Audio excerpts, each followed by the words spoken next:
Olá, olá! Seja bem-vindo ou bem-vinda a mais um vídeo aqui do canal da Runner Shop e esse é o quadro Respondendo Caixinhas de Perguntas, perguntas que vocês deixam lá no meu Instagram, @BoraValter.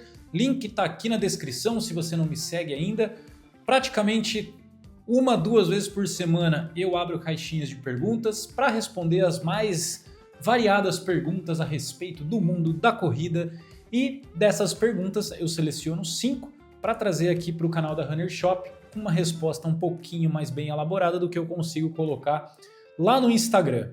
Fechou? Vamos para as 5 perguntinhas então desse vídeo. Primeira pergunta, polimento, né? Muita gente está nessa fase de polimento, né? Tá Maratona de Porto Alegre, né? Vai ser esse domingo. Semana que vem, não, na outra tem Floripa, depois já tem Rio de Janeiro. Então várias maratonas rolando, o segundo semestre também cheio de provas. A galera quer saber, manter estímulos até a prova, reduzir apenas volume? Tamo junto. Cara, polimento, só para contextualizar, ele é a fase final da preparação, né? É justamente quando você vai assimilar toda aquela carga de treinamento que você fez e fazer com que o seu corpo se recupere sem perder rendimento.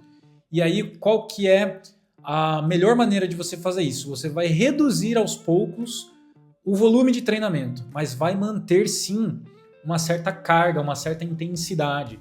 Então, no meu caso, fazendo aí cerca de 100 km na semana, há 3 semanas da prova, nessa semana agora eu já vou fazer 80, depois eu vou fazer mais ou menos uns 60, e aí na semana da prova, considerando já o volume da prova, uns 70, 60 quilômetros, né? 42 mais uns 30 quilômetros ali mais ou menos durante a semana, acho que até menos que isso.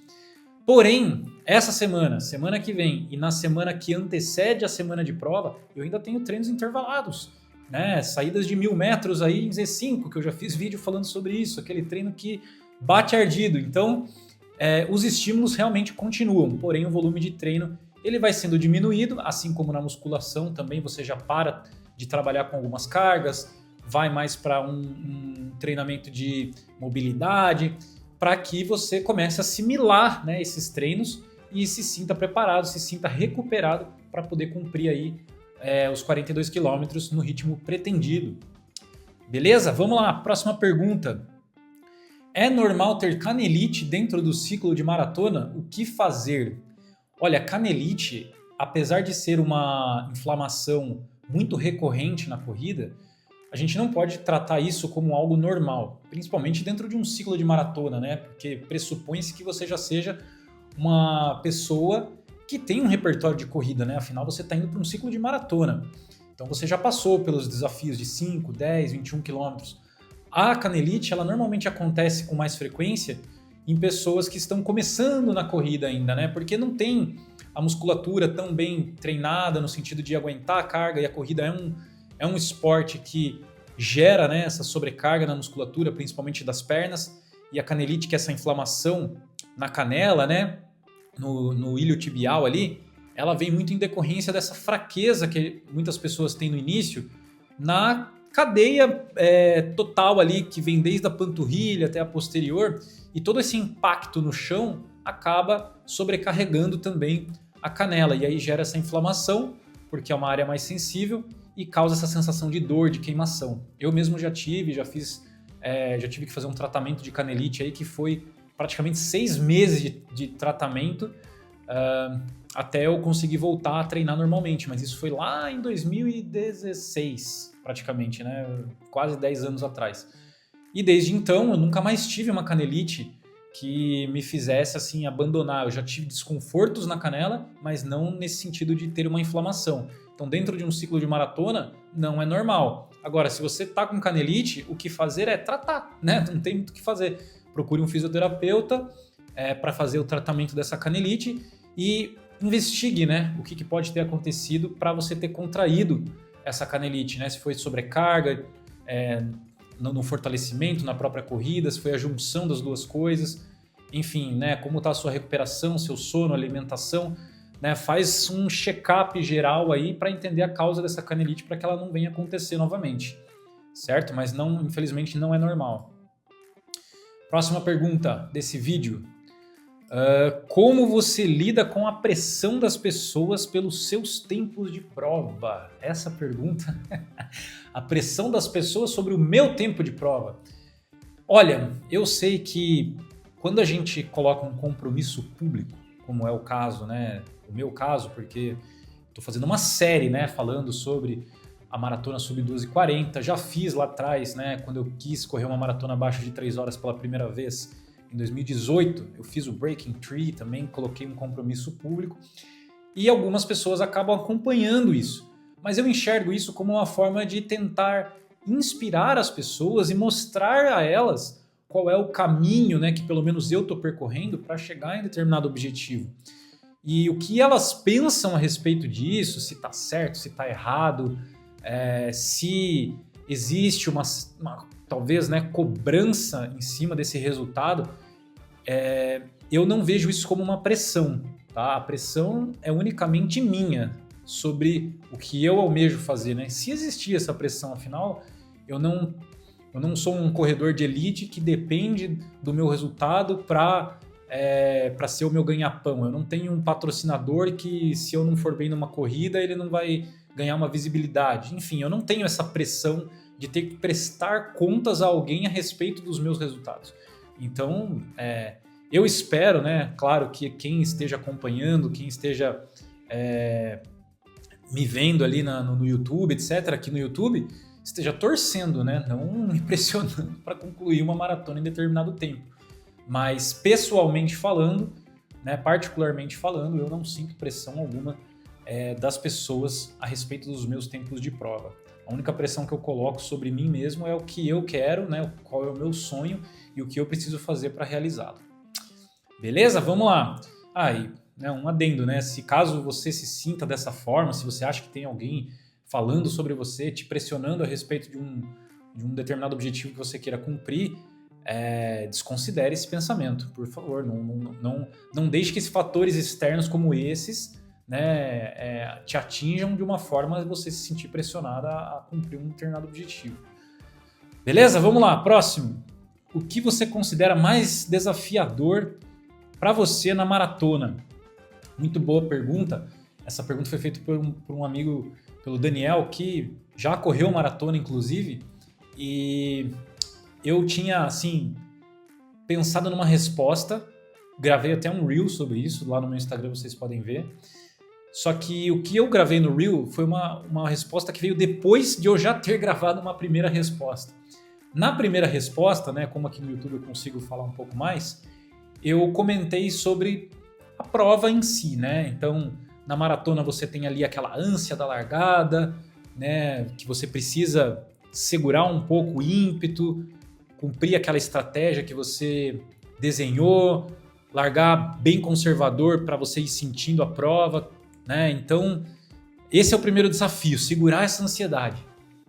Depois, dos 21 aos 30, né, quilômetros, é onde eu chamo de vale. É um momento da prova assim que o desgaste começa a aparecer, você está longe da chegada ainda, alguns pensamentos sabotadores começam a vir na cabeça.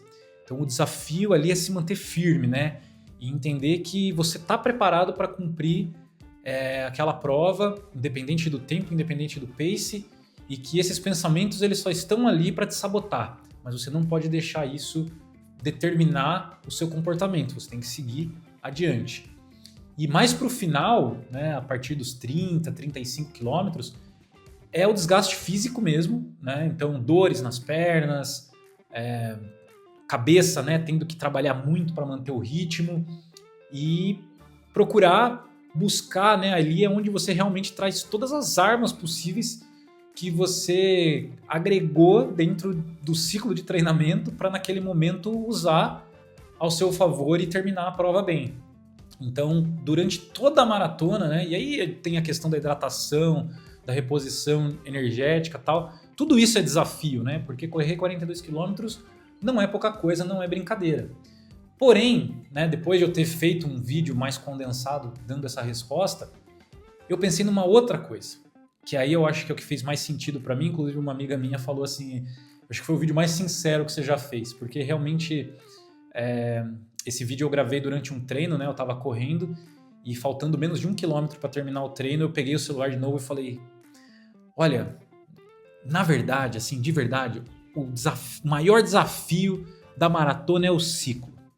Porque, meu, você tem dias que você sai para treinar e você fala, meu, hoje era o dia. Hoje, se eu tivesse na prova, eu entregava.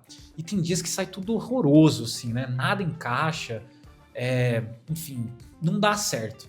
E aí você fala, cara, será que eu tô pronto para correr essa prova? Será que vai dar certo a maratona?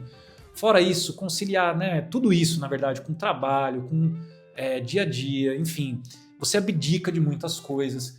E não é por uma semana, são meses, cara, 3 meses, 4 meses, entendeu? Eu tô indo pra minha 17ª maratona agora no Rio, e esse ciclo não ficou mais fácil que os outros, muito pelo contrário, eu acho que esse é o ciclo mais difícil que eu já fiz. E não é nem por questão de o tempo que eu quero cumprir e tal, porque quando eu também quis bater outras metas lá atrás, elas foram tão difíceis quanto. Mas é que o ciclo de maratona é isso, é um momento da vida também, né? Então são coisas que se juntam ali, e eu acho que quando você chega bem na largada, cara, a parte mais difícil já foi. Claro que durante a prova você vai enfrentar vários desafios, isso independente de se é o primeiro colocado ou o último colocado, mas nesse momento você vai falar para si mesmo, eu mereço estar aqui e eu treinei para isso, sabe? Então você já vai estar com aquilo na sua cabeça. Vai ser complicado? Vai ser difícil? Vai. Mas você quis esse desafio para você, né? E você passou pela forja, né? Vamos colocar esse termo, né? Você foi forjado para estar ali e cumprir aquilo que você se propôs a fazer. Então, realmente, a resposta real, aquilo que eu sinto é que o mais desafiador na maratona é o próprio ciclo de maratona. Essa é a resposta. Vamos para a última pergunta do vídeo, então. Que vídeo, hein? Várias perguntinhas quentes hoje. Último, esse é um pouquinho mais técnico, vou passar a minha percepção. Sabe me dizer se é recomendado tirar a creatina na semana da prova-alvo? Por uma orientação da Carol, que é quem passa toda a minha prescrição nutricional, né? Eu tirei a creatina semana passada já, ou seja, há 1 mês da minha maratona. Por quê? A creatina ela acaba gerando uma certa retenção de líquido no corpo. E tirar a creatina, para mim, faz com que eu perca aí, às vezes, meio quilo ou até mesmo 1 quilo, que vai me fazer correr um pouco mais leve na maratona. Mas isso é tão individual quanto a prescrição nutricional geral. Né? Tem pessoas que não vão tirar a creatina porque se sentem bem. A creatina promove também uma hidratação intramuscular. Então eu acho que se alguém que sofre com mais câimbras, né, isso eu estou falando assim de uma forma bem leiga, tá? Eu não sou profissional de nutrição. Se você quiser uma orientação, inclusive, fica aqui a recomendação de você chamar a Carol para passar a sua estratégia nutricional. Mas eu imagino que uma pessoa que tem essa sensibilidade, a cãibra, né, desidrata bem, pode ser que ela não tire a creatina. Enfim, são várias coisas que precisam ser analisadas num aspecto mais macro do que simplesmente falar assim, quem corre tem que tirar a creatina porque você vai perder peso e isso vai te ajudar a correr melhor na maratona. Eu acho que essa não é uma resposta tão direta assim, né? Vai de caso a caso. Então, no meu caso, sim, eu tirei a creatina, mas eu recomendaria que você procurasse uma orientação profissional de uma nutricionista para ter a sua prescrição completa, né? Sua estratégia completa de nutrição e aí entender se para você vale a pena ou não tirar a creatina no ciclo de maratona. Beleza? Na semana alvo de prova, como você perguntou. E é isso, gente. 5 perguntinhas respondidas para essa semana. Obrigado mais uma vez por vocês interagirem lá no meu Instagram. Se não fossem vocês fazerem essas perguntas, esse quadro aqui nem seria possível. Se você que acompanha a gente aqui no YouTube, é seguidor lá da Runner Shop e ainda não me segue, aqui na descrição tá o link do meu perfil para você começar a me seguir também no Instagram, ver meu dia a dia aí de treinamentos, como está sendo essa preparação para a Maratona do Rio e também, claro, fazer essas perguntas quando eu abrir as caixinhas para, quem sabe, a sua pergunta aparecer aqui também em algum desses vídeos do Respondendo Caixinhas de Perguntas. Beleza? Valeu, gente, um forte abraço, passando 2 vídeos aqui para você continuar no canal. Eu vejo você no próximo e é isso. Abração, até mais.